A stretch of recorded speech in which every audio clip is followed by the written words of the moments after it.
গত পরশুদিনই আমাকে শান্তিপাড়ার এলাকা থেকে বলা হয়েছে, সেখানে অনেকদিন ধরে আমি আগেও বলেছি যে ওখানে জলের সমস্যা হচ্ছে, পুকুরের জল সরাতে হবে, ওখানে মেনটেন্যান্স প্রপার হচ্ছে না।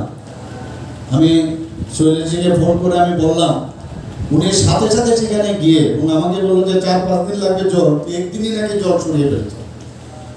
কিন্তু মুশকিল হচ্ছে, যা খবর পেলাম আমাদের দায়িত্ব কিন্তু নিতে হবে। এখানে ডেপুটি মেয়র কিন্তু বলার চেষ্টা করেছেন, খালি আমরা বানালাম আর দায়িত্ব গভর্নমেন্টের, হলে হবে না, দায়িত্ব কিন্তু সবার নিতে হবে। যে শিববাড়ির কমিটি আছে, কমিটির নিতে হবে। এক একটা এরিয়ার মধ্যে আমার মনে হয় যে পুকুরের যে সংস্কার করার পরে যে লেকগুলো আমরা সংস্কার করছি, সেই লেকের সেখানে একটা কমিটি বানানো।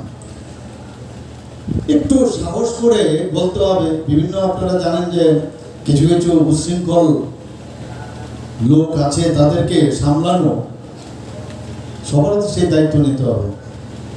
তো সেটা নিলে তবে যে সৌন্দর্যায়ন আমরা করছি সেটাকে আমরা প্রতিষ্ঠিত করতে পারি। কিছুদিন আগে দেখেছেন এখানে যখন ফ্লাড হয়, জল একটু জমে যায় বৃষ্টি, তখন বলে যে কি অবস্থা দেখুন এখানে কি হচ্ছে, জল জমে গেছে, এটা কি শহর। আমার এক বন্ধু সে চণ্ডীগড়ে থাকে, আমাকে ফোন করে বলছিল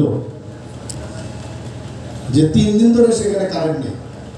কাকে বলবে বুঝতে পারছে না, কোথায় যাবে, কার কাছে যাবে। আর আমাদের এখানে ছোট জায়গা, কিন্তু সবাই সবাইকে আমরা চিনি বলে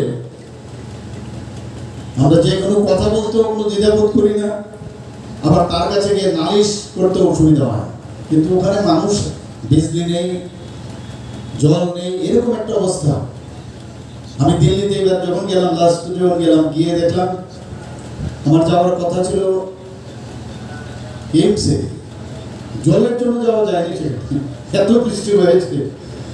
তা আমি ওখানে বসে বলছিলাম যে আগরতলায় হলে, ত্রিপুরাতে হলে কত কথা আমাদের শুনতে হতো। তো দিল্লি তো বড় জায়গা, সেখানে কে কাকে বলবে। ওয়েস্ট বেঙ্গল আমরা কলকাতায় দেখেছি জল জমে যায়, কিন্তু এখানে যেটা সবচেয়ে করুণ দৃশ্য সেদিন আমি দেখলাম যে ড্রেন থেকে যে হারে এই নানা রকম প্লাস্টিকের বোতল, কাচের বোতল, বিভিন্ন জিনিস বের করলো স্তূপাকৃত। এদের দায়িত্ব আমাদের নিতে হবে। আমাদের প্রতিটা গলিয়ে গেলে তো আমরা দেখি, আমরা 5 কেজি আমরা বাড়ি দেখবো, এটা যা করার করবে, এই হলে তো কতবার করবে সেগুলো। তো দায়িত্ব নিতে হবে সবাই। আর গভর্নমেন্ট আপনাদের পাশে আছে, এই বিষয়ে যদি প্রতিবাদ আপনারা করেন যে এটা কেন করলে তুমি। অনেকের রাইট একটা সময় ছিল, রাইট কিন্তু ভাবে যায় এখানে আমি আবর্জনা ফেলবো রাস্তায়, যে কোনো জায়গায়, সেটা আমার রাইটস, অধিকার মনে করবো একটা সময়। কিন্তু আস্তে আস্তে আস্তে করে অ্যাওয়ারনেসের মাধ্যমে আপনাদেরও কিন্তু সেই দায়িত্ব নিতে হবে। এখানে মিউনিসিপ্যালিটি বা আমাদের সরকারের তরফ থেকে করলে হবে না। এগুলো করুন দৃশ্য, এগুলো হবে না। এই শিববাড়িতে তো আমরা ছোটবেলার থেকে আমরা এখানে ঘোরাফেরা, আমাদের অবাধ বিচরণ বলা যায়। সময়ের জন্য অপেক্ষা করতে হয়, কখন যে কোন সময়ের ঘন্টা বাজবে।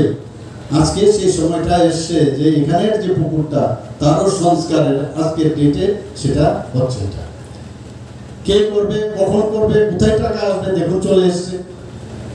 আমি এখানে বসেছিলাম, আমাদের সেন্ট্রাল জোনের যিনি চেয়ারম্যান, উনি বলছেন একটা গেলে আর একটা, উনি বলছেন যে মধ্যপাড়া ড্রাইভার করতে হবে।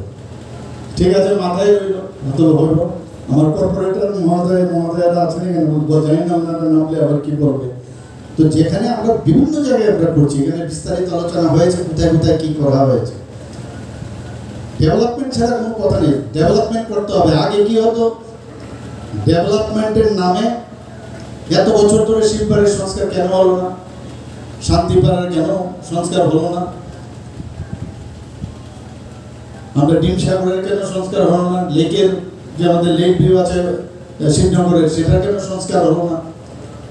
এখানে ডেপুটি মেয়র বলছেন যে ওনার যে এরিয়া স্লাম এরিয়া, সেখানে আমরা সেখানেও সংস্কারের কাজ শুরু হয়ে গেছে। এই বিষয়গুলো ভাববার বিষয় যে কারা অ্যাকচুয়ালি কাজ করতে চায়, আর কাজের নামে রাজনীতি আমরা করতে চাই না। অনেক আছে কাজের নামে রাজনীতি, আর কাজের কোনো রকম তার ধর্ম হয় না। রক্তের যেমন কোনো ধর্ম হয় না, কাজেরও কোনো ধর্ম হয় না। আর কাজের মাধ্যমে পরিচয় হয় কে কি কি, সে পারবে কি পারবে না, তার উপর ভিত্তি করে এক একজন এক এক জায়গায় তাকে জায়গা দেওয়া হয়। এখানে শৈলে যে আমি দেখেছি যখন যে কাজটা দিই নিপুণভাবে করে করার চেষ্টা করে। আমরা জানি কেউ nobody is indispensable in this world, কিন্তু তারপরেও একের সময় আমরা মনে করি যে ছিল তার সময় এই কাজটা হয়েছে। আমাদের বর্তমান প্রধানমন্ত্রী নরেন্দ্র মোদীজি যে কাজ করে যাচ্ছেন সারা জীবন মানুষ মনে রাখবে। আমি জানি না आने वाले दिन में এই ধরনের একজন প্রধানমন্ত্রী আমরা পাবো কিনা। এইরকম প্রধানমন্ত্রী সত্যি আমরা ভাগ্যবান।